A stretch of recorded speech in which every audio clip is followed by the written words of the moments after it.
Good morning, everyone. Yeah, you will see my presentation in a couple of seconds. And I think the name of my presentation also kind of reflects the main message that I want to give you. So I will give an overview of the current state and perspectives of the extractive industry in the Russian Arctic, basically on the land part of the Arctic and its environmental and climate consequences. You know that the Arctic is in principle very rich with different kind of natural resources, especially hydrocarbons and different metals. And Russia, back then Soviet Union, has been digging them up actively since 70s and 80s previous century. Here you can see shares of resources extracted in the Arctic compared to the whole Russia. So roughly 83% of natural gas is extracted in the Russian Arctic, 17% of oil, 100% of diamonds, 19% of nickel and cobalt, 60% of copper. And there is an ambition, according to Russian plans, to rise these shares, especially for oil and gas. Most of those resources are extracted for export, and you will see the impact of that later.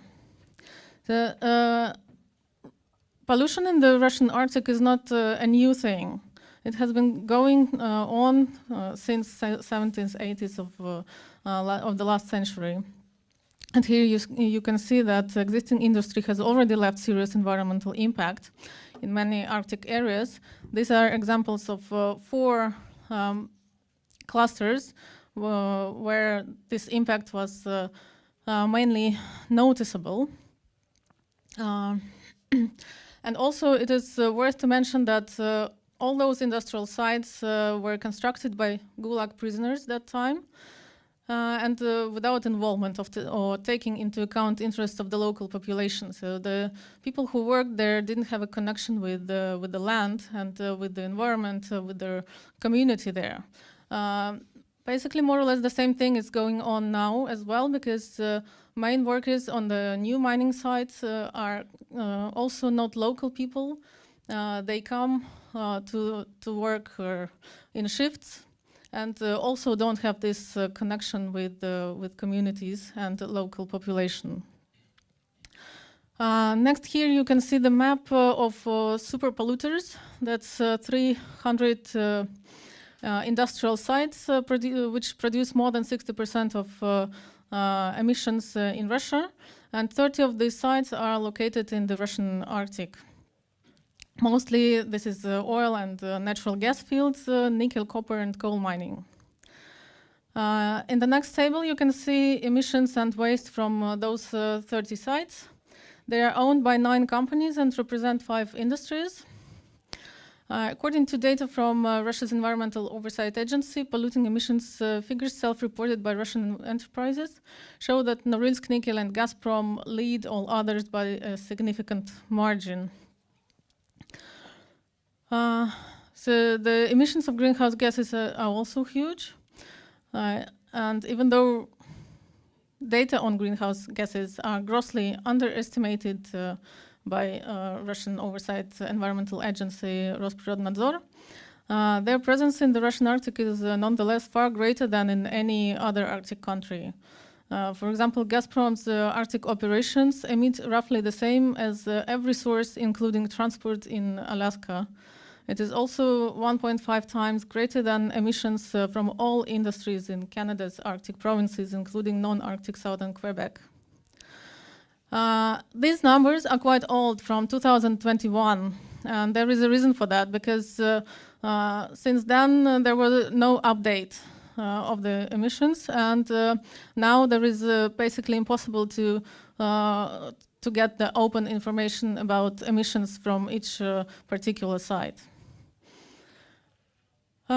Nonetheless, Russia has very ambitious plans to develop and to mine more in the Russian Arctic. And here are some of the targets for extractive industry in the strategy for till 2035. So more oil and gas extraction, more mining. And at the same time, we see in the strategy that there is no target for emissions or discharges. There is a overall sentence that emissions should be minimized, but there is no concrete targets and there is no concrete plans how to do it.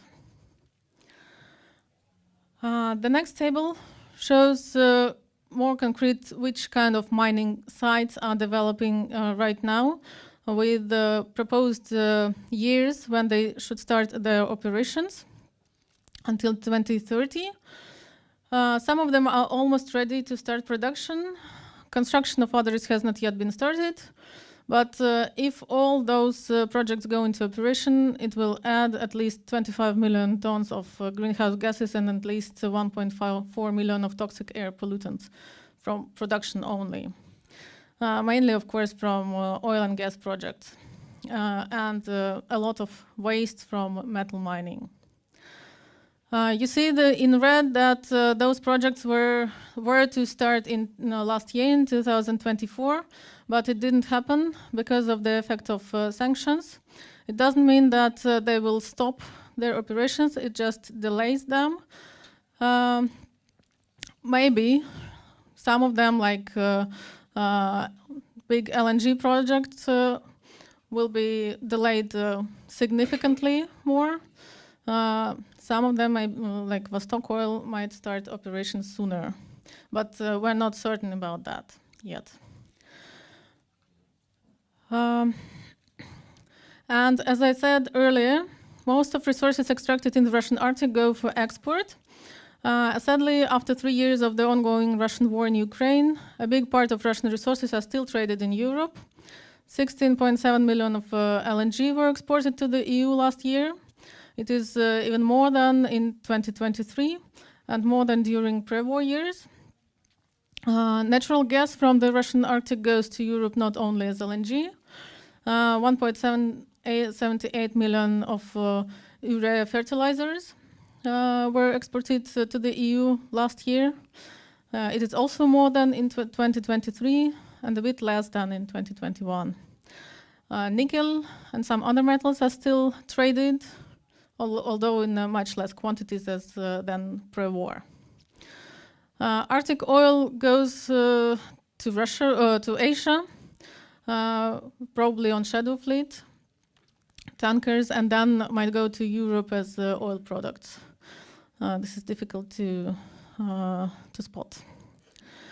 Here are some examples of environmental pollution that we should expect on the next slides during the next years. For example, pollution from the gold mining. Alluvial mining of gold had already polluted thousands of kilometers of rivers in southern Siberia and Far East, and it will inevitably bring same kind of pollution to the Arctic, as a lot of new sites were given for exploration and mining there, specifically for alluvial mining of gold. So lack of state control, low fines, and high profitability makes companies neglect environmental regulations, even if they are there. Another example is coal pollution in Chukotka. And this is an example of how interests of health and the local indigenous people are not taken into account. Coal dust covers Arctic surface, badly influencing vegetation and health of locals. Miners work on the rotation basis, as I previously told you, and don't have any connection with the land, while locals are fully dependent on authorities and mining company supplies. It makes impossible and sometimes dangerous for them to raise voice against malpractices of the business. Andrei will talk more about this situation in his presentation. There is also a big concern about potential oil spill and what can be consequences of that. Sigurd already told you in his presentation, so I'm not gonna talk about it.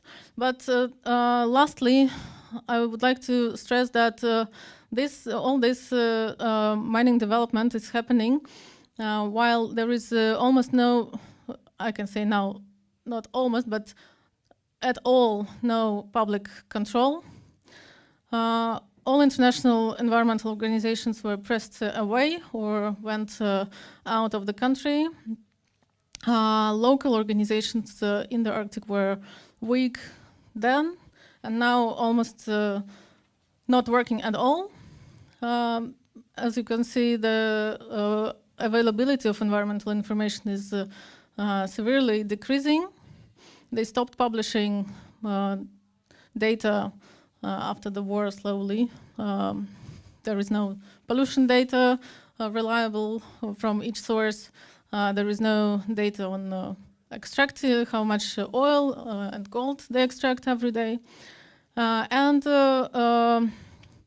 environmental organizations are now substituted with the GONGOs, governmental dependent organizations.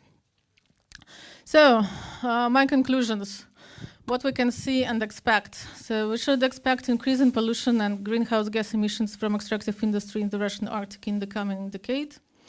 Russian data is, on industrial emissions cannot be trusted.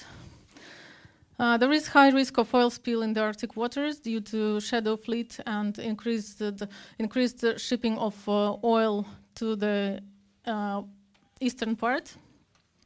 And Russian Arctic natural resources should be banned on the international markets, both for environmental reasons and to limit Russia's capacity to continue its war against Ukraine. Thank you. Thank you, Ksenia.